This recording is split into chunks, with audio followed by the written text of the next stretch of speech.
سمجھ سکیں گے۔ اللہ تعالیٰ نے عام طور پر انسانوں کو دو مختلف مزاجوں پر بنایا ہے، ایکسٹروورٹس، انٹروورٹس۔ کچھ لوگ ہوتے ہیں کہ جو باہر کی دنیا سے انہیں زیادہ دلچسپی ہوتی ہے، کچھ کھیل کود میں، سیر میں، باغ، یہ وہ، باہر کی دنیا سے ملنا جلنا، لوگوں سے ملیں گے، وہ پبلک میں ہوں گے، مجلس میں ہوں گے تو زیادہ چہکیں گے، زیادہ خوش ہوں گے۔ کچھ لوگ برعکس مزاج کے ہوتے ہیں، وہ دروبین قسم کے لوگ ہوتے ہیں، انٹروورٹس۔ وہ اپنے خیالات ہی میں مگن رہتے ہیں، غور و فکر کرتے ہیں، سوچ بچار کرتے ہیں، انہیں تنہائی زیادہ پسند ہوتی ہے، تنہائی میں وہ زیادہ خوش رہتے ہیں۔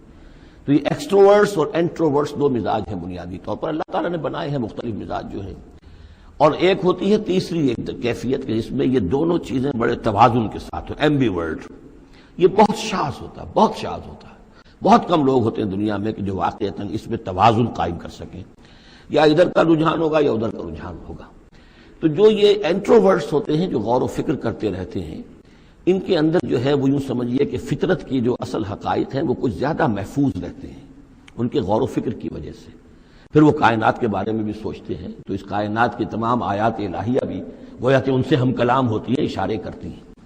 یہ وہ لوگ ہوتے ہیں کہ جن تک گویا کہ وہ حقائق از خود روشن ہو چکے ہوتے ہیں ان تک، کہ جیسے ہم نے سورہ فاتحہ پڑھتے ہوئے کہا کہ کچھ لوگ ہوتے ہیں اپنی فطرت سلیمہ اور عقل سلیم کی رہنمائی میں یہاں تک تو پہنچ گئے کہ اللہ کو پہچان لیا، آخرت کو پہچان لیا، یہ بھی سمجھ لیا کہ اللہ ہی کی بندگی کرنی چاہیے، کیسے کریں یہ پتہ نہیں، اہدنا الصراط المستقیم۔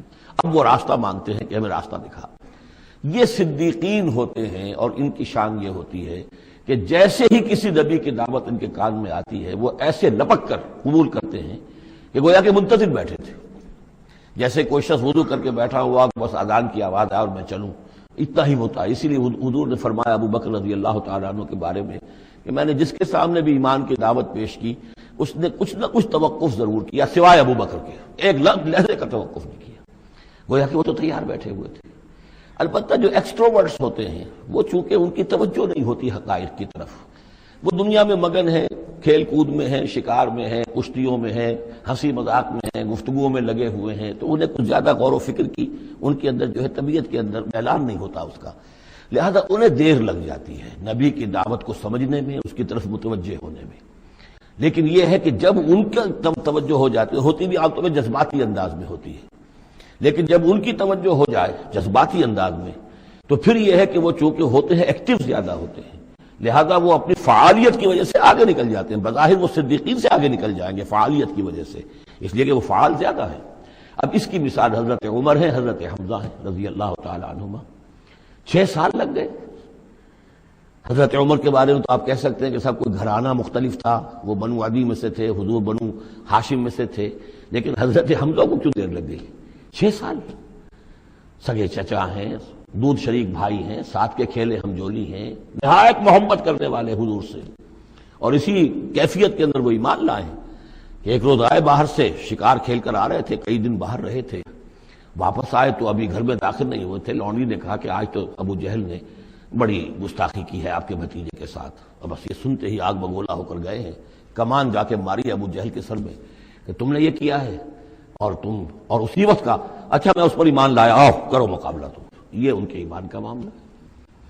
تو یہ حمزہ ہے، اس طرح حضرت عمر ہے، چلے تھے حضور کو قتل کرنے کے ارادے سے، لیکن اپنی بہن کے اندر جو دیکھی، اس کے اندر یہ کہاں سے اتنی استقامت آ گئی کہ بھائی جان چاہے آپ ہمیں قتل کر دیں، جان سے مار دیں، لیکن اب یہ جو دین ہم نے قبول کیا اس کو ہم چھوڑنے والے نہیں ہیں۔ بہنوئی کو تو مار مار کے لہو لہان کر دیا تھا سعید ابن زید کو، بہن کو بھی مارا ہے، لیکن پھر اچانک بدل گئے۔ پھر وہی عمر جو ہے جو تلوار ننگی لے کے چلا تھا قتل کرنے کے ارادے سے، گردن میں تلوار حمائل کیے ہوئے، جیسے غلام ہوتے ہیں، ان کے ہاں غلاموں کا رواج یہ تھا، ان کی تلواریں گردنوں میں حمائل ہوتی تھی، وہ آ رہا ہے اور ایمان لا رہا ہے۔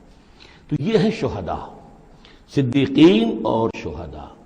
تو اب مزاج جو ہے انبیاء میں بھی آپ کو ملے گا، کچھ لوگوں کا مزاج شہداء سے مناسبت رکھتا ہے۔ حضرت اسماعیل کا آپ نے سنا ہوگا، یہ واقعات قصوں میں آتے ہیں، وہ شکار جیسے کہ حضرت حمزہ کی کیفیت ہے، وہ نکل جاتے تھے، حضرت ابراہیم 2 مرتبہ گئے ہیں، ملاقات ہی نہیں ہوئی، اس لیے کہ وہ اپنے شکار پر نکلے ہوئے تھے۔ اس طرح کا معاملہ حضرت اسماعیل کا تھا۔ حضرت موسیٰ بھی جلالی مزاج کے آدمی تھے، ایک آدمی کو مکہ مارا ہے اور اس کی جان نکال دی ہے۔ حضرت ابراہیم وہ دوسری قسم، وہ صدیق النبی، ان کے مزاج جو ہے وہ اس نوعیت کا، صدیقیت کے ساتھ مناسبت رکھنے والا۔ تو نبوت تو ان کو بھی ملی، نبوت ان کو بھی ملی، لیکن مزاجی فرق کی وجہ سے ایک صدیق نبی ہے اور ایک رسول نبی ہے، اس لیے کہ رسول کے ساتھ جو لفظ مناسبت رکھتا ہے وہ شہادت ہے۔ تمام رسول شاہد بنا کر بھیجے گئے ہیں۔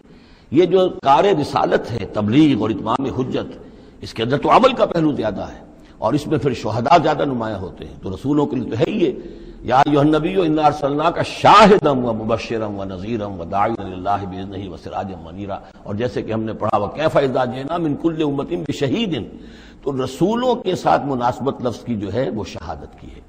تو گویا کہ شہداء کا مزاج رکھنے والے جو نبی ملے وہ رسول النبی ہیں، اور صدیقیت کا مزاج رکھنے والے جن کو نبوت مل گئی وہ صدیق نبی ہیں۔ تو حضرت ابراہیم انہ کان صدیقا نبیا، وہ تو ہم پڑھ چکے تھے، اب آگے چلیے۔ ابھی اس موضوع پر مزید گفتگو سورہ حدید میں چل کر ہوگی۔ اولئک هم الصدیقون والشہداء عند ربہم، اس کے جو دوسرے رکوع کے آخر میں یہ آیت آئی ہے، تو وہاں جا کر انشاءاللہ اس کے سلسلے میں مزید